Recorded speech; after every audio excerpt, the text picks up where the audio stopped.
ಮಾವ ನಮಸ್ತೆ. ನಮಸ್ತೆ. ಇವರು ನಮ್ಮ ಮಾವನವರು ಸುಬ್ರಹ್ಮಣ್ಯ ಅಂಥೇಳಿ, ಬೇಸಿಕಲಿ ಕಡಬದವರು. ನನ್ನ ಅಜ್ಜಿಗೆ ಅವರ ಅಕ್ಕ ಅವರ ಮಗ ಆಗಿರ್ತಾರೆ. ಸೊ ಇವರನ್ನು ನಾನು ಒಂದು ಶಾರ್ಟಾಗಿ ಇಂಟರ್ವ್ಯೂ ಮಾಡ್ತಾಯಿದ್ದೀನಿ. ಅವರು ಬೇಸಿಕಲಿ ಗಮಕಿಗಳು, ಶಾಸ್ತ್ರೀಯ ಸಂಗೀತ ಹಾಡುಗಾರರು. ಕಲೆ ಬಹಳಷ್ಟು ವಿಚಾರಗಳಲ್ಲಿ ಅವ್ರ ಪರಿಣಿತ ಇದೆ. ಅವರು ಬೇಸಿಕಲಿ ಗಮಕಿಗಳು ಕೂಡ. ಅವ್ರನ್ನ ಇವತ್ತು ಇಂಟರ್ವ್ಯೂ ಮಾಡ್ತಾಯಿದ್ದೀನಿ. ಕೆಲವು ವಿಚಾರಗಳನ್ನ ಅವರಿಂದ ಕೇಳೋಣ ಅಂತ ನನ್ನ ಪ್ರಶ್ನೆಗಳಿದೆ. ಸೊ ಮಾವ, ಈಗ ರಾಗಗಳಲ್ಲಿ ಯಾವ್ಯಾವ ರಾಗಗಳನ್ನ ನಾವು ಮಿಕ್ಸ್ ಮಾಡ್ಬೋದು, ಅದಕ್ಕೇನಾದರೂ ಇದೆ ಅಂತ ಚೌಕಟ್ಟುಗಳಿದೆಯಾ? ಯಾವ ರೀತಿ ಇದೆ ಮಾವ, ಹೇಗೆ? ಇದು ಸಂಗೀತದಲ್ಲಿ 72 ಮೇಳಕರ್ತ ರಾಗಗಳಿದೆ ಅನ್ನೋದು ಗೊತ್ತಿರತಕ್ಕಂಥ ವಿಚಾರ. ಅದರಲ್ಲಿ ಶುದ್ಧ ಮಧ್ಯಮ ರಾಗಗಳು 36, ಓಕೆ, ಆಮೇಲೆ ಪ್ರತಿ ಮಧ್ಯಮ ರಾಗಗಳು 36 ಅಂತಿದೆ. ಇವಾಗ ನಾವು ಮಿಕ್ಸ್ ಮಾಡಬೇಕಾದ್ರೆ ಶುದ್ಧ ಮಧ್ಯಮ ರಾಗ ತಗೊಂಡ್ರೆ ಅದಕ್ಕೆ ಸಮಾನಾಂತರವಾಗಿರತಕ್ಕಂಥ ಮಧ್ಯಮ ರಾಗಗಳನ್ನು ಮಿಕ್ಸ್ ಮಾಡಿದ್ರೆ ಅಷ್ಟೊಂದು ಶೋಭೆ ತರೋದಿಲ್ಲ. ಅದಕ್ಕೆ ಬದಲಾಗಿ ಒಂದು ಶುದ್ಧ ಮಧ್ಯಮ ರಾಗ ಉಪಯೋಗಿಸಿದ್ರೆ ಅದಕ್ಕೆ ನೆಕ್ಸ್ಟ್ ರಾಗಮಾಲಿಕೆ ಮಾಡುವಾಗ ಅದಕ್ಕೆ ಇಮ್ಮಿಡಿಯೇಟ್ ಆಗಿ ಪ್ರತಿಮಧ್ಯಮ ರಾಗದ್ದು ಏನಾದ್ರು ಒಂದು ಚೂಸ್ ಮಾಡ್ಕೊಂಡ್ರೆ ಅದ್ರ ಕಾಂಬಿನೇಷನ್ ಕಾಂಟ್ರಾಸ್ಟ್ ಇರುತ್ತೆ. ನಮಗೆ ಸಿಮಿಲಾರಿಟಿ ಇರಬಾರ್ದು. ಕಾಂಟ್ರಾಸ್ಟ್ ರಾಗಗಳನ್ನು ನಾವು ತಗೊಂಡ್ರೆ ಹೆಚ್ಚು ಪರಿಣಾಮಕಾರಿಯಾಗುತ್ತೆ. ನಾವು ತಪ್ಪೋದಿಲ್ಲ, ಹಾಡುಗಾರಿಕೆ ಆಗಲಿ ವಾದ್ಯಗಾರರೇ ಆಗಲಿ ತಪ್ಪೋದಿಲ್ಲ. ಸೊ ಅದರಿಂದ ಭಾವಗಳೂ ಅಷ್ಟೇನೆ. ಆ ಭಾವಗಳನ್ನು ನಾವು ಪ್ರತಿಪಾದನೆ ಮಾಡೋದಕ್ಕೆ, ವ್ಯಕ್ತಪಡಿಸೋದಕ್ಕೆ, ಅಭಿವ್ಯಕ್ತಪಡಿಸೋದಕ್ಕೆ ಆ ಕಾಂಟ್ರಾಸ್ಟ್ ರಾಗಗಳನ್ನ ನಾವು ತಗೊಂಡ್ರೆ ಅನುಕೂಲ ಅಂತ ನನ್ನ ಅಭಿಪ್ರಾಯ.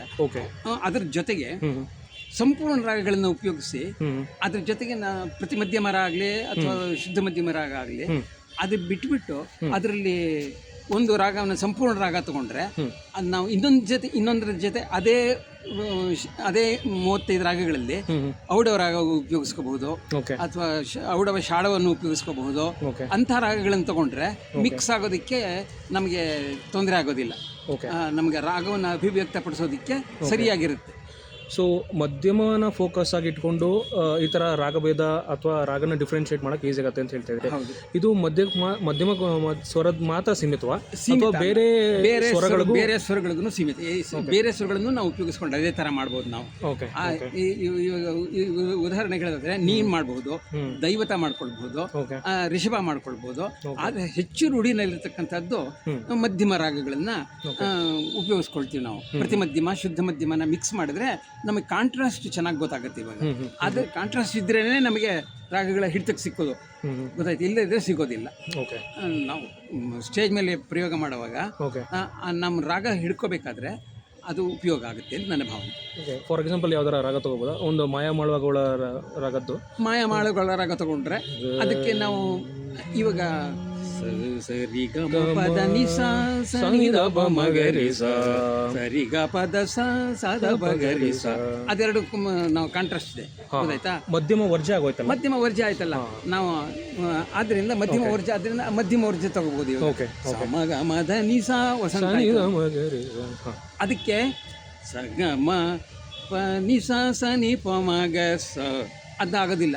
ಯಾಕೆ ಅಂತಂದ್ರೆ ಇದು ಪ್ರತಿ ಮಧ್ಯಮ ಆಯಿತು. ಸಮ ಗ ಮ ದ ನಿ ಸ, ಅಲ್ಲಿ ಇಲ್ಲಿ ಸಮ ಗ ಮ ಪ ನಿ ಸ ಸ ನಿ ಪ ಮ ಗ ಸ, ಅಲ್ಲೆಲ್ಲ ರಾಗಗಳೆಲ್ಲ ವ್ಯತ್ಯಾಸ ಆಯಿತು. ಇಲ್ಲಿ ನಾವು ಸಮ ಗ ಮ ದ ನಿ ಸ ಅಂದರೆ ಅಲ್ಲಿ ವಸಂತಕ್ಕೂ ಈ ರಾಗ ನನ್ನ ಹೆಸರು ಮರ್ತೋಗಿದೆ. ಆ ರಾಗಕ್ಕೂ ಸಮ ಗ ಸ ಗ ಮ ಪ ನಿ ಸ ಸ ನಿ ಪ ಮ ಗ ಸ, ಅದು ರಾಗದ ಹೆಸರು ಮರ್ತೋಗಿದೆ. ಆ ರಾಗಕ್ಕೆ ಸಿಮಿಲಾರಿಟಿ ಇದೆ. ಅದರಲ್ಲಿ ಸಿಮಿಲಾರಿಟಿ ಇರೋದ್ರಿಂದ ಆ ರಾಗ ಹೇಳ್ಬಿಟ್ಟು ತಕ್ಷಣ ಇದನ್ನು ಹೇಳಬಾರ್ದು. ಸೊ ಅದರಿಂದ ನಾವು ರಾಗಮಾಲಿಕೆ ಹೇಳುವಾಗ ಸಾಮಾನ್ಯವಾಗಿ ಕಾಂಟ್ರಾಸ್ಟ್ ಇರುತ್ತಲ್ಲ ಅಂಥ ರಾಗಗಳನ್ನು ಉಪಯೋಗಿಸ್ಕೊಂಡ್ರೆ ಹೆಚ್ಚು ಪರಿಣಾಮಕಾರಿಯಾಗಿರುತ್ತೆ ಅಂತ ನನ್ನ ಭಾವನೆ. ಈಗ ನೆಕ್ಸ್ಟ್ ಮುಂದುವರೆದ ಭಾಗದಲ್ಲಿ ಸಂಗೀತಕ್ಕೂ ಹಾಗೂ ವೇದಗಳಿಗೂ ಏನು ರಿಲೇಷನ್ ಇದೆ ಅನ್ನೋದು. ಫಸ್ಟು ಋಗ್ವೇದ ನಾವು ಮಾತಾಡಿದಾಗೆ ಭಾಳ ಹಳೆಯ ವೇದ ಅನ್ನೋ ಥರ ಹೇಳಿದ್ವಿ. ಸೊ ಹೇಗೆ ಅದರ ಋಗ್ವೇದದಲ್ಲಿ ಯಾವ್ಯಾವ ಸ್ವರಗಳು ಬರ್ತವೆ ಅನ್ನೋ ವಿಚಾರಲ್ಲಿ ನೀವು ಕಂಟಿನ್ಯೂ ಮಾತಾಡಿ ಅಂತ ಕೇಳಿ. ಇವಾಗ ಋಗ್ವೇದ ಅಂತಂದರೆ ಇವಾಗ ಎಲ್ರಿಗೂ ಗೊತ್ತಿರೋದು ಪ್ರಾರಂಭ ಆದ್ದೇ ಋಗ್ವೇದ. ಅದರಲ್ಲಿ 3 ಸ್ವರಗಳಿರುತ್ತೆ, ಉದಾತ್ತ, ಅನುದಾತ್ತ ಮತ್ತು ಸ್ವರಿತ. ಆ 3 ಸ್ವರಗಳನ್ನು ಇಟ್ಕೊಂಡು ಎಲ್ಲ ಋಗ್ವೇದನ ಕಂಪ್ಲೀಟಾಗಿ ಮಾಡಿದ್ದಾರೆ. ಆದರೆ ಕ್ರಮೇಣ ಏನಾಯಿತು ಅಂತಂದರೆ ಮೂರೇ ಸ್ವರ ಯಾತಕ್ಕೆ ಬೇಕು, ಇನ್ನೂ ಸ್ವಲ್ಪ ರಂಜನೀಯವಾಗಿರಬೇಕು ಅನ್ನೋ ದೃಷ್ಟಿ ಇಟ್ಕೊಂಡು ಓಕೆ ಸಾಮವೇದ ಬಂತು. ಅದಕ್ಕೆ ಮುಂಚಿತವಾಗಿ ಋಗ್ವೇದ ಆದಮೇಲೆ ಯಜುರ್ವೇದ ಬಂತು. ಯಜುರ್ವೇದದಲ್ಲೂ ಸ್ವಲ್ಪ ಬದಲಾವಣೆಗಳಿದೆ, ಗೊತ್ತೈತೆ. ಆ ಬದಲಾವಣೆ ಮಧ್ಯೆ ಸ್ವರಗಳ ಎಳೆತ ಅದೆಲ್ಲ ಉಂಟು. ಆ ಎಳೆತಗಳನ್ನು ಅವರು ಮಾಡಿಕೊಂಡ್ರು. ಆದರೆ ಹೆಚ್ಚು ರಂಜನೀಯವಾಗಿರಬೇಕು ಅನ್ನೋ ಒಂದು ದೃಷ್ಟಿಯಿಂದ ಸಾಮವೇದ ಬಂತು. ಸಾಮವೇದ ಬರಬೇಕಾದ್ರೆ ಅದರಲ್ಲಿ ಸಪ್ತ ಸ್ವರಗಳನ್ನು ಆಲೋಚನೆ ಮಾಡ್ಕೊಂಡ್ರು ಅವರು. ಓಕೆ, ಸಪ್ತಸ್ವರ ಅನ್ನೋದಕ್ಕೆ ಅವರಿಗೆ ಹೆಸರಿಟ್ಟಿದ್ದೇನು ಗೊತ್ತೇನೋ, ಕೃಷ್ಟಾದಿ ಸಪ್ತಸ್ವರಗಳು ಅಂತ ಇಟ್ಟರು. ಕೃಷ್ಣ ಸ್ವರ ಅನ್ನೋದು 1ನೇ ಸ್ವರ. ಅದಾದ್ಮೇಲೆ 1, 2, 3, 4, 5, 6 ಅಂತ ಹೆಸರಿಟ್ರು. ಅವರಿಗೆ ಶುದ್ಧ ಮಧ್ಯಮ ಪ್ರತಿ ಮಧ್ಯಮ ಅಂತ ಅನ್ನೋದು ಗೊತ್ತಿರಲಿಲ್ಲ ಅವಾಗ. ಅದರಿಂದ 1, 2, 3 ಅಂತ ಹೆಸರಿಟ್ರು ಅವರು. ಆ ರಾಗ. ಆದರೆ ಆ 1, 2, 3 ರಾಗ ಅಂತ ಹೆಸರಿಟ್ಟಿರೋದು ಈಗಿನ ಕಾಲದ ಖರಹರ ಪ್ರಿಯ ರಾಗಕ್ಕೆ ಹತ್ತಿರವಾಗಿದೆ, ಗೊತ್ತಾಯ್ತು. ಅದನ್ನ ಅವ್ರಿಗೆ ಗೊತ್ತಿತ್ತೋ ಗೊತ್ತಿಲ್ಲೋ ಗೊತ್ತಿಲ್ಲ. ನಾವು ಅದನ್ನು ಕಲ್ತ್ಕೋಬೇಕಾದ್ರೆ ಅದನ್ನ ರೂಢಿಲಿ ಇಟ್ಕೊಂಡಿದ್ರೆ, ಆ ಖರಹರ ಪ್ರಿಯ ರಾಗ ಜ್ಞಾಪಿಸ್ಕೊಂಡ್ರೆ, ಅದನ್ನ ಹೇಳ್ಕೊಂಡ್ರೆ ಆ ರಾಗಕ್ಕೆ ಸಮೀಪವಾಗಿ ಸಾಮವೇದ ಇದೆ ಅಂತ ತಿಳ್ಕೊಬೋದು. ಆದರೆ ಹಿಂದಿನ ಕಾಲದಲ್ಲಿ ಋಷಭ ಆಗಲಿ ದೈವತ ಆಗಲಿ ಬೇರೆ ಬೇರೆ ಯಾವುದನ್ನು ಅವರು ಬೇರೆ ಬೇರೆ ಮಾಡಲೇ ಇಲ್ಲ. ಒಂದೇ ಸ್ವರಗಳನ್ನು ಇಟ್ಕೊಂಡು ಎಲ್ಲನೂ ಸಪ್ತ ಸ್ವರಗಳನ್ನು ಒಂದೇ ಸ್ವರ ಇಟ್ಟರೆ ವಿನಃ ಸಂಗೀತ ಬಂದಮೇಲೆ, ಕರ್ನಾಟಕ ಸಂಗೀತ ಬಂದಮೇಲೆ ಅಥವಾ ಹಿಂದೂಸ್ತಾನಿ ಸಂಗೀತ ಬಂದಮೇಲೆ ಕೋಮಲ್ ನಿಷಾದ ಅಥವಾ ಪ್ರತಿ ಮಧ್ಯಮ, ಶುದ್ಧ ಮಧ್ಯಮ, ಶುದ್ಧ ದೈವತ, ಕಾಕಲ್ ನಿಷಾದ, ಕೈಶಿಕ ನಿಷಾದ ಅಂತ ಹೀಗೆ ಪ್ರತಿಯೊಂದು ಸ್ವರದಲ್ಲೂ ಕೂಡ ಬದಲಾವಣೆ ಮಾಡಿಕೊಂಡು ಬೇರೆ ಬೇರೆ ರಾಗಗಳನ್ನು ಅವರು ಇನ್ನೂ ಹೆಚ್ಚು ರಾಗಗಳನ್ನು ಹೆಚ್ಚು ಪರಿಣಾಮಕಾರಿಯಾಗಿ ಮಾಡಿಕೊಂಡ್ರು. ಆದರೆ ಸಾಮವೇದದಲ್ಲಿ ಮಾತ್ರ ಒಂದೇ ರಾಗ ಉಳ್ಕೊಂಡಿದೆ. ಆದರೆ ಇಲ್ಲಿ ಪ್ರತಿಯೊಂದು ಅಕ್ಷರಕ್ಕೂ ಒಂದೊಂದು ಸ್ವರ ಇರೋದ್ರಿಂದ ಸಾಮವೇದ ಹೇಳುವಾಗ ನಾವು ಪ್ರತಿಯೊಂದು ಅಕ್ಷರನೂ ಗಮನಿಸಿ ಹೇಳಬೇಕಾಗುತ್ತೆ. ಆ ಒಂದೊಂದು ಅಕ್ಷರಕ್ಕೂ ನೊಟೇಷನ್ಸ್ ಹಾಕ್ಬಿಟ್ಟಿದ್ದಾರೆ. ಇಂತಿಂಥ ಅಕ್ಷರ ಇಂಥ ಸ್ವರದಲ್ಲೇ ಇರಬೇಕು, ಲೈಕ್ ವೆಸ್ಟರ್ನ್ ಸ್ಟಾಫ್ ನೋಟೇಷನ್ ಇದ್ದಾಗೆ. ಸ್ಟಾಫ್ ನೋಟೇಷನ್ ಇದ್ದಾಗೇನೆ ಇಂಥ ಸ್ವರದಲ್ಲೇ ಇರಬೇಕು. ನಾವು ಒಂದು ಸ್ವರ ಹೇಳ್ಬಿಟ್ಟು ನೆಕ್ಸ್ಟ್ ಅದೇ ಸ್ವರದ ಹೇಳ್ಬಿಟ್ರೆ ತಪ್ಪಾಗತ್ತೆ, ಅದು ಗೊತ್ತಾಯ್ತಾ. ಅದಕ್ಕೆ ಬೇರೆ ಬೇರೆ ಸೂತ್ರಗಳಿದೆ. ಸಾಮತಂತ್ರ ಸೂತ್ರ, ಋಕ್ತಂತ್ರ, ಪುಳ್ಳಪೋತ, ಪುಷ್ಪ ಸೂತ್ರ, ಅದೆಲ್ಲ ಇದೆ. ಆ ಸೂತ್ರಗಳಲ್ಲೆಲ್ಲನೂ ಸಾಮವೇದದ ಅಕ್ಷರಗಳು ಯಾವ್ಯಾವ ತರಹ ಬರಬೇಕು, ಯಾವ ಸ್ವರ ಆದ್ಮೇಲೆ ಯಾವ ಸ್ವರ ಬರಬೇಕು, ಆಮೇಲೆ ಹಿಂದಿನ ಸ್ವರ ಉಚ್ಚವಾಗಿದ್ರೆ ಮುಂದಿನ ಸ್ವರ ನೀಚವಾಗಿರ್ಬೇಕೆ ಅಥವಾ ಎರಡೂ ಸ್ವರಗಳು ಉಚ್ಚವಾಗಿರ್ಬೇಕೆ, ಆಮೇಲೆ ಪ್ರಾರಂಭದಲ್ಲಿ ನೀಚವಾಗಿದ್ದರೆ ಅದಕ್ಕೆ ನೆಕ್ಸ್ಟ್ ಉಚ್ಚವಾಗಿರಬೇಕೆ. ಸೊ ಇದನ್ನೆಲ್ಲನೂ ಕ್ಲೀನಾಗಿ ಕೊಟ್ಟಿದ್ದಾರೆ. ಸ್ವಲ್ಪ ಹೆಚ್ಚು ಕಡಿಮೆ 1200 1300 ಸೂತ್ರಗಳಿದೆ. 2000 ತನಕ ಇದೆ ಸೂತ್ರಗಳು. ಆ ಸೂತ್ರವನ್ನು ಡಿಕೋಡ್ ಮಾಡೋದೇ ಬಹಳ ಕಷ್ಟ. ಆ ಸೂತ್ರವನ್ನು ಡಿಕೋಡ್ ಮಾಡಿಕೊಂಡ್ರೆ ನಾವು ಪ್ರತಿಯೊಂದು ಅಕ್ಷರಕ್ಕೂ ಹೇಗೆ ಹೇಳಬೇಕು ಅನ್ನೋದು ಗೊತ್ತಾಗುತ್ತೆ ನಮಗೆ. ಉದಾಹರಣೆಗೆ ಸಾಮವೇದದ ಯಾವ್ದಾರ ಒಂದು ಚಿಕ್ಕ ಯಾವ್ದಾರ ಮಂತ್ರ ಹೇಳ್ಬೋದು ವಿತ್ ಅಂಗನ್ಯಾಸ ಕರನ್ಯಾಸ. ಇವಾಗ ಎಲ್ರಿಗೂ ಗೊತ್ತಿರೋದು ಗಾಯತ್ರಿ ಮಂತ್ರ ಹೇಳ್ತೀನಿ ನಾನು. ಇವಾಗ ಸಾಮಾನ್ಯವಾಗಿ ಹೇಳಬೇಕಾದ್ರೆ ಋಗ್ವೇದದಲ್ಲಿ ಅದರಲ್ಲಿ ಹೇಳಬೇಕಾದ್ರೆ ತತ್ಸವಿತುರ್ವರೆಣ್ಯಂ ಭರ್ಗೋ ದೇವಸ್ಯ ಧೀಮಹಿ ಧಿಯೋ ಯೋ ನ ಪ್ರಚೋದಯಾತ್ ಅಂತ ಹೇಳ್ತಾರೆ. ಅದರಲ್ಲೂ ಉದಾತ್ತ ಅನುದಾತ್ತ ಸ್ವರಿತ ಸ್ವರಗಳಿದ್ದರೂ ಕೂಡ ಎಲ್ಲನೂ ಏಕಸ್ವರದಲ್ಲೇ ಹೇಳೋ ಪದ್ಧತಿನೂ ಬಂದ್ಬಿಟ್ಟಿದೆ. ಯಾಕೆಂದರೆ ಅದನ್ನು ಕೂತ್ಕೊಂಡು ಅಭ್ಯಾಸ ಮಾಡತಕ್ಕಂಥ ವ್ಯವಧಾನ ಯಾರಿಗೂ ಇಲ್ಲ. ಅದರಲ್ಲಿ ಉದಾತ್ತ ಅನುದಾತ್ತ ಸ್ವರಗಳಿದೆ, ಆದರೆ ಅದನ್ನು ಯಾರೂ ಅಭ್ಯಾಸ ಮಾಡಿಲ್ಲ, ಏಕಸ್ವರದಲ್ಲಿ ಹೇಳ್ತಾರೆ. ಈ ನಮ್ಮ ಸಾಮವೇದದಲ್ಲಿ ಅದಿನ್ನೂ ಮುಂದುವರ್ಕೊಂಡು ತತ್ಸವಿತುರ್ವರೇಣ್ಯೋ ಭಾರ್ಗೋ ದೇವಸ್ಯ ಧೀಮಹಿ, ಆ ಹೀನೋದಿದೆಯಲ್ಲ ಅದು 5 ಅಕ್ಷರ ಕಾಲದ ಪ್ರಮಾಣ. ಅದಕ್ಕೆ ಪ್ರೇಂಖ ಅಂತ ಹೆಸರು, ಗೊತ್ತಾಯ್ತಲ್ಲ. ಹೀಗೆ ಪ್ರೇಂಖ ಅಂತ ಹೆಸರು. 3 ಅಕ್ಷರ ಹೇಳಬೇಕಾದ್ರೆ ವಿನತ, 4 ಅಕ್ಷರ ಹೇಳಬೇಕಾದ್ರೆ ನಮನ, 2 ಅಕ್ಷರ ಹೇಳಬೇಕಾದ್ರೆ ಅಭಿಗೀತ, 1.5 ಅಕ್ಷರ ಹೇಳಬೇಕಾದ್ರೆ ಅಭಿಗೀತ. ಹೀಗೆಲ್ಲನೂ ಅಕ್ಷರ ಮಾತ್ರ ಕಾಲಕ್ಕೆ ಒಂದೊಂದು ಹೆಸರು ಕೊಟ್ಟಿದ್ದಾರೆ. ಆಯಾ ಅಕ್ಷರವನ್ನ ಅಷ್ಟೇ ಕಾಲದಲ್ಲಿ ಹೇಳಬೇಕು. ತತ್ಸವಿತುರ್ವರೇಣ್ಯೋ ಯೋಮ್ ಅನ್ನೋದನ್ನ 5 ಅಕ್ಷರ ಕಾಲದಲ್ಲಿ ಹೆಡ್ ಮಾಡ್ತೀವಿ. ಅಂದ್ರೆ ಅದರ ಪ್ರೇಂಖ ಅಂತ ಅದಕ್ಕೆ ಹೆಸರು. ಯೋ ಭಾರ್ಗೋ ದೇವಸ್ಯ ಧೀಮಹಿ ಧಿಯೋ ಯೋ ನ ಪ್ರಚೋ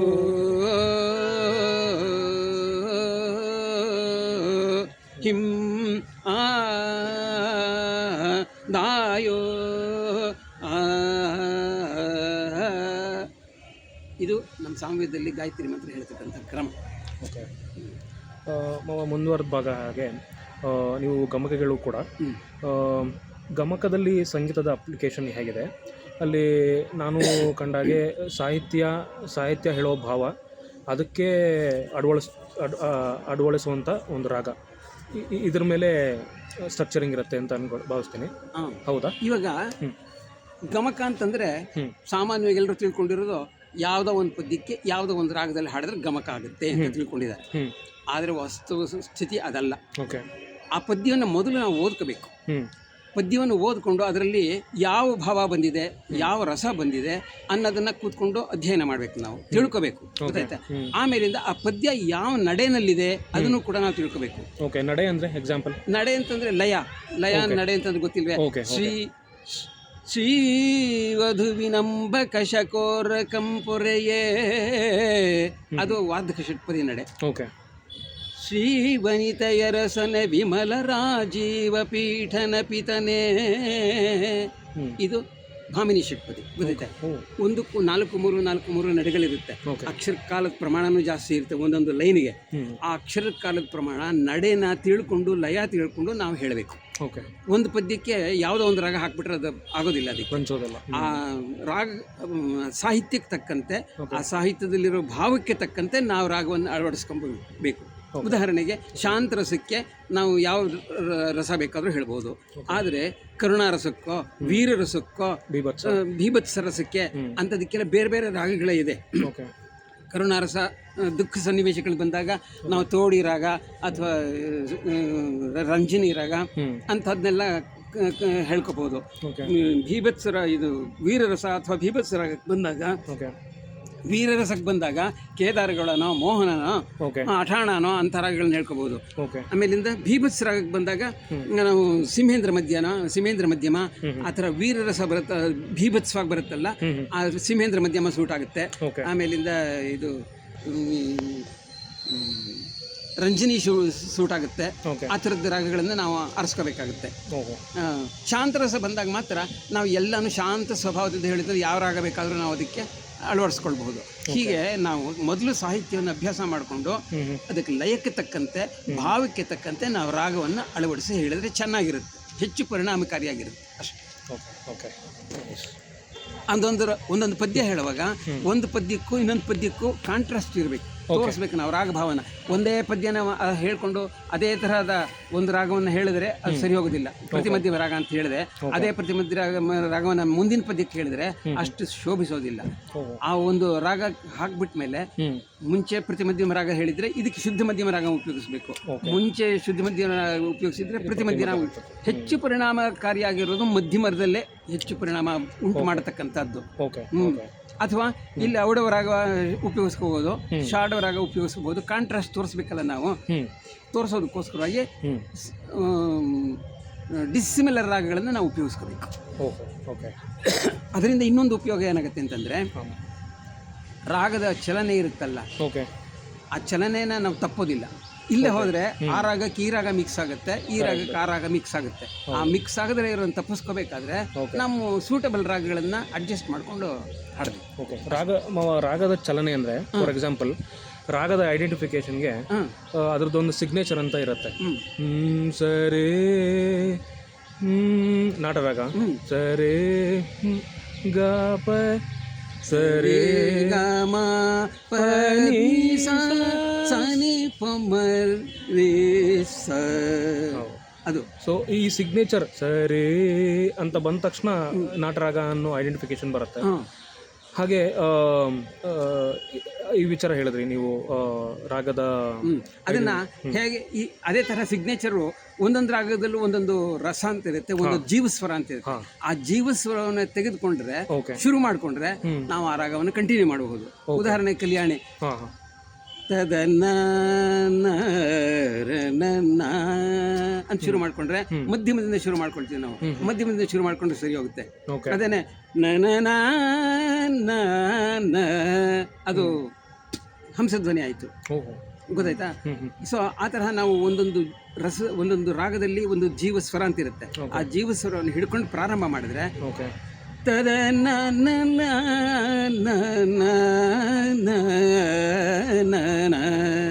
ಇದು ಕರಹರ ಪ್ರಿಯ.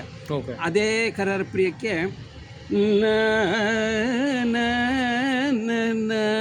ಅದು ಸಿಮಿಲರ್ ಆಗಿಬಿಟ್ಟು ಹತ್ತಿರ ಆಗಿಬಿಡುತ್ತೆ.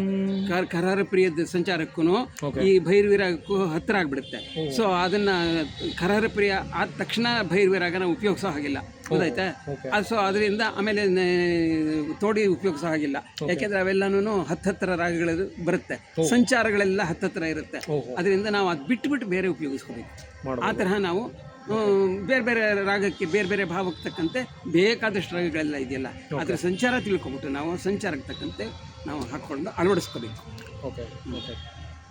ಸೊ ಇನ್ ಕೇಸ್ ಯಾವುದೇ ಕೃತಿಗಳನ್ನ ಹಾಡಿದ್ರು, ರಾಗಮಾಲಿಕೆ ಅಂತ ತಗೊಂಡ್ರು, ಈ ವಿಚಾರಗಳನ್ನ ಮನಸ್ಸಲ್ಲಿ ಇಟ್ಕೊಂಡು ಹಾಡಿದ್ರೆ ಹೌದು ಅದು ನೋಡೋರ್ಗೂ ಕೇಳೋರ್ಗೂ ಅದು ರಾಗ ಡಿಫ್ರೆನ್ಶಿಯೇಟ್ ಗೊತ್ತಾಗುತ್ತೆ. ಹೌದು, ಅದು ಚೆನ್ನಾಗಿ ಎಸ್ಟಾಬ್ಲಿಷ್ ಆಗುತ್ತೆ ರಾಗ ಅನ್ನೋದು. ತುಂಬ ಥ್ಯಾಂಕ್ಸ್ ಮಾವ, ಥ್ಯಾಂಕ್ಸ್ ಲಾಟ್. ಈ ವಿಚಾರಗಳನ್ನ ಹೇಳಿದಿರಿ. ಏನೋ ನನಗೆ ತಿಳಿದ ಮಟ್ಟಿಗೆ ಹೇಳಿದ್ದೀನಿ. ಇಲ್ಲ, ನಾವು ಪ್ರಿಪೇರ್ ಆಗಿ ಬಂದಿಲ್ವಲ್ಲ, ಅದಕ್ಕೋಸ್ಕರ ಇನ್ನೂ ಪ್ರಿಪೇರ್ ಆಗಿದ್ದು ಇನ್ನೂ ಸ್ವಲ್ಪ ಚೆನ್ನಾಗಿ ಹೇಳ್ಬೋದು. ನೀವುಗಳು ಸಿಕ್ಕಿದ್ದೇ ದೊಡ್ಡ ವಿಚಾರ. ಥ್ಯಾಂಕ್ಸ್ ಲಾಟ್, ಥ್ಯಾಂಕ್ಸ್ ಲಾಟ್ ಮಾವ, ಥ್ಯಾಂಕ್ ಯು. ಸ ಗ ಮ ದ ನಿ ಸ ಸ ದ ಮ ಗ ಸ ಹಿಂದೋಳ ಆಯಿತು. ಸ ಗ ಮ ದ ನಿ ಸ ಸ ನಿ ದ ಮ ಗ ಸ. ಎರಡಕ್ಕೂ ಸಿಮಿಲಾರಿಟಿ ಸ್ವಲ್ಪ ಎರಡನ್ನು ಪಕ್ಕದಲ್ಲಿ ಹಾಕ್ಕೊಂಡ್ರೆ ಹಿಂದೊಳ ಆದ್ಮೇಲೆ ಇದನ್ನ ಹಾಕಕ್ಕಾಗೋದಿಲ್ಲ, ಇದನ್ನ. ಗೊತ್ತಾಯ್ತಾ? ಇದು ಅದು ಹಿಂದೊಳ ಆಗುತ್ತೆ, ಇದು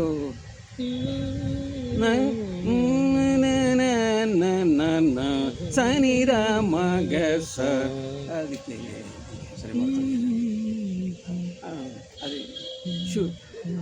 ಶುದ್ಧ ಹಿಂದೋಳ ಅಂತ ಕರೀತಾರೆ ಇದನ್ನ, ಗೊತ್ತಾಯ್ತಾ? ಶುದ್ಧ ಹಿಂದೋಳ ಅಂತ ಹಿಂದೂಸ್ತಾನಲ್ಲಿ ಕರೀತಾರೆ. ಸೊ ಅದೆರಡು ಸಿಮಿಲರ್ ಆಗೋದ್ರಿಂದ ಅದನ್ನ ಹಾಕೊಂಡು ತಕ್ಷಣ ಇದನ್ನ ಹೇಳ್ಕಬಾರ್ದು. ಆದ್ರೆ ಕೆಲವರು ಎಕ್ಸ್ಪರ್ಟ್ಸ್ ಇರ್ತಾರೆ, ಅವರು ಎಕ್ಸ್ಪರ್ಟ್ಸ್ ಎಷ್ಟರ ಮಟ್ಟಿಗೆ ಎಕ್ಸ್ಪರ್ಟ್ ಆಗಿರ್ತಾರೆ ಅಂದ್ರೆ ತಕ್ಷಣ ಚೇಂಜ್ ಮಾಡೋದಕ್ಕೆ. ಆದರೆ ಕೇಳತಕ್ಕಂಥವ್ರಿಗೆ ಅಷ್ಟೊಂದು ವ್ಯತ್ಯಾಸ ಗೊತ್ತಾಗೋದಿಲ್ಲ, ಅದನ್ನ ರಾಗದ ಅನುಭವ ಅವರಿಗೆ ಎಂಜಾಯ್ ಮಾಡೋದಕ್ಕಾಗೋದಿಲ್ಲ. ಅವರು ವಿದ್ವತ್ತನ್ನ ಪ್ರದರ್ಶನ ಮಾಡೋದಕ್ಕೆ ಸರಿಯಾಗಿದೆ ಅಷ್ಟೇ. ನಾವು ಹೆಚ್ಚು ಸಿಮಿಲಾರಿಟಿ ಇದ್ರೂ ಕೂಡ ನಾನು ಅದರ ಡಿಫ್ರೆನ್ಶಿಯೇಟ್ ಮಾಡಿ ತೋರಿಸಬಲ್ಲೆ ಅಂತ ಅಂತಕ್ಕಂಥ ಒಂದು ವಿದ್ವತ್ ಇರುತ್ತಲ್ಲ, ಅದನ್ನು ಪ್ರದರ್ಶನ ಮಾಡೋದಕ್ಕೆ ಮಾತ್ರ ಅನುಕೂಲವಾಗಿರ್ತೇವೆ ವಿನಃ ಅದರ ರಾಗಭಾವವನ್ನು ವ್ಯಕ್ತಪಡಿಸೋದಕ್ಕೆ ಅಲ್ಲ. ಸೊ ಈ ವಿಚಾರಗಳು ತಾಳಕ್ಕೂ ಅನ್ವಯಗಳಾಗತ್ತಾ? ಈ ತಾಳಗಳ ಜೊತೆ ತಾಳಕ್ಕೇನು ಅನ್ವಯ ಆಗಿದೆ? ತಾಳ ಅಂದ್ರೆ ಲಯ. ಲಯ ಈ ಪ್ರತಿಯೊಂದಕ್ಕೂ ಲಯ ಉಂಟು. ಹೇಗೆ ಅಂತಂದ್ರೆ ಭೂಮಿ ಚಲನೆಗೆ ಲಯ ಇಲ್ವೇ? ಕರೆಕ್ಟ್. ಅದೇ ತರನೇ ನಾವು ನಮ್ಮ ನಡಿಗೆನಲ್ಲಿ ಲಯ ಇಲ್ವೇ? ನಮ್ಮ ಮಾತಿನಲ್ಲಿ ಲಯ ಇಲ್ವೇ? ಹಾಗೇನೆ ಪ್ರತಿಯೊಂದಕ್ಕೂ ಒಂದು ಲಯ ಅಂತ ಉಂಟು. ಕರ್ನಾಟಕ ಸಂಗೀತದಲ್ಲಿ ಬೇರೆ ಬೇರೆ ಲಯಗಳನ್ನ ಸೃಷ್ಟಿ ಮಾಡಿದ್ರು, ಬೇರೆ ಬೇರೆ ತಾಳದ ಹೆಸರು ಕೊಟ್ಟರು. ಆ ಅಕ್ಷರ ಕಾಲ ಅದನ್ನೆಲ್ಲ ವ್ಯತ್ಯಾಸ ಆಗ್ತಾ ಹೋಗುತ್ತೆ, ಅದು ಬೇರೆ ವಿಚಾರ. ಇದರಲ್ಲಿ ನಾವು ಒಂದೊಂದು ವಿಚಾರ ಮಾಡಿದಾಗ ಪ್ರತಿಯೊಂದಕ್ಕೂ ಲಯ ಉಂಟು, ಆದರೆ ಅಲ್ಲಿ ಲಯ ಪ್ರಧಾನವಾಗಿರುತ್ತೆ.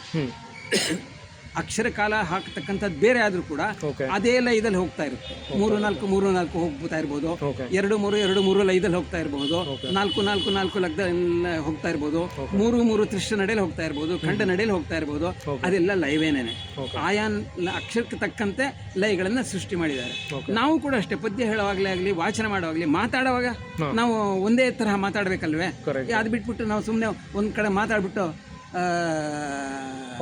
ಅದು ಏನಾಯ್ತು ಅಂತಂದ್ರೆ ತಕ್ಷಣ ಇನ್ನೇನು ಹೇಳ್ಬಿಡೋದು. ಇವಾಗ ಲಯ ಹೋಯ್ತಲ್ಲ ಮಾತಿನಲ್ಲಿ, ಹಾಗೆ ಲಯ ಪ್ರಧಾನವಾಗಿರುತ್ತೆ ಪ್ರತಿಯೊಂದು ವಿಚಾರದಲ್ಲೂ. ಒಂದೇ ಕೀರ್ತನೆಯಲ್ಲಿ ಎರಡೆರಡು ಲಯನ ಅಪ್ಲಿಕೇಬಲ್ ಮಾಡ್ಬೋದಾ? ಒಂದೊಂದು ಕೀರ್ತನೆಯಲ್ಲಿ ಎರಡೆರಡು ಲಯ ಮಾಡೋಕ್ಕಾಗೋದಿಲ್ಲ. ಒಂದು ಕೀರ್ತನೆಯಲ್ಲಿ ಕಾಲಗಳು, ಅಕ್ಷರ ಕಾಲಗಳು ವ್ಯತ್ಯಾಸ ಆಗುತ್ತೆ. ಇವಾಗ ಉದಾಹರಣೆಗೆ ಲಂಬೋದ ಎಂಥದ್ದು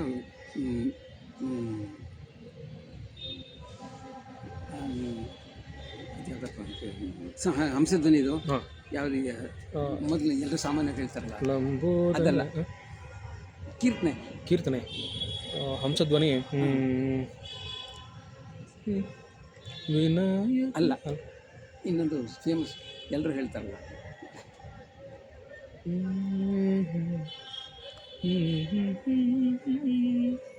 ವಾತಾಪಿ ಗಣಪತಿಂ ಭಜೆ ವಾತಾಪಿ ಗಣಪತಿಂ ಭಜೆ.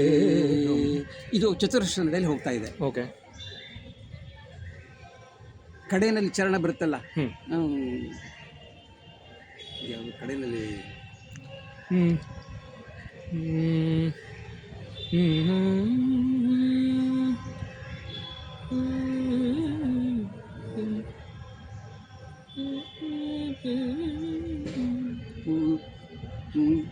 ಪೂರ್ವಂ ಹಂಸಧ್ವನಿ ಭೂಷಿತ ಹೇರಂಭಂ ಅಲ್ಲಿ ಬರುತ್ತಲ್ಲ, ಆ ಕಡೆನಲ್ಲಿ ಚರಣದಲ್ಲಿ ಬರುತ್ತಲ್ಲ, ಅದರಲ್ಲಿ ಮೇಲಿನ ಕಾಲ ಮಾತ್ರ ಕಾಲ ಚತುರ್ಶ್ರ ನಡೆನಲ್ಲಿ ಓಕೆ ಇಲ್ಲಿ 4 ಅಕ್ಷರ ಬಂದ್ರೆ ಅಲ್ಲಿ 8 ಅಕ್ಷರ ಬರುತ್ತೆ. ಹಾಗೆ ಮೇಲ್ಕಾಲದಲ್ಲಿ ಹೋಗುತ್ತೆ ಅಷ್ಟೇ ವಿನಃ ಡಬಲ್ ಆಗುತ್ತೆ. ಡಬಲ್ ಆಗುತ್ತೆ. ಓಕೆ ಆದ್ರಿಂದ ಈ ನಾವು ಅಕ್ಷರ ಕಾಲದಲ್ಲಿ ವ್ಯತ್ಯಾಸ ಮಾಡ್ತೀವಿ ವಿನಃ ಓಕೆ ನಾವು ಲಯದಲ್ಲಿ ಏನು ವ್ಯತ್ಯಾಸ ಮಾಡೋದಿಲ್ಲ. ಓಹೋ ಓಕೆ ಏನು ಮರ್ತೇ ಹೋಗುತ್ತೆ ನಮಗೆ ಇವಾಗ ರೂಲ್ ಬಿಟ್ಟೋಗ್ಬಿಟ್ಟು ಸಂಗೀತ ಇಲ್ಲ, ಅದಕ್ಕೋಸ್ಕರ ತಕ್ಷಣ ಬರೋದಿಲ್ಲ. ಋಗ್ವೇದದ ರೆಫರೆನ್ಸ್ ಕೊಟ್ಟರೆ ಅಲ್ಲಿ 3 ಸ್ವರ ಬಳಕೆ ಅಂತ ಹೇಳಿದ್ರೆ ಅದೇನದು? ಅನುದಾತ್ತ, ಉದಾತ್ತ, ಅನುದಾತ್ತ, ಸ್ವರಿತ. ಸ್ವರಿತ. ಸಾಕಷ್ಟು ಶ್ಲೋಕಗಳಲ್ಲಿ ರೀ ಮಾತ್ರ ಟಚ್ ಮಾಡ್ತೀವಿ. For example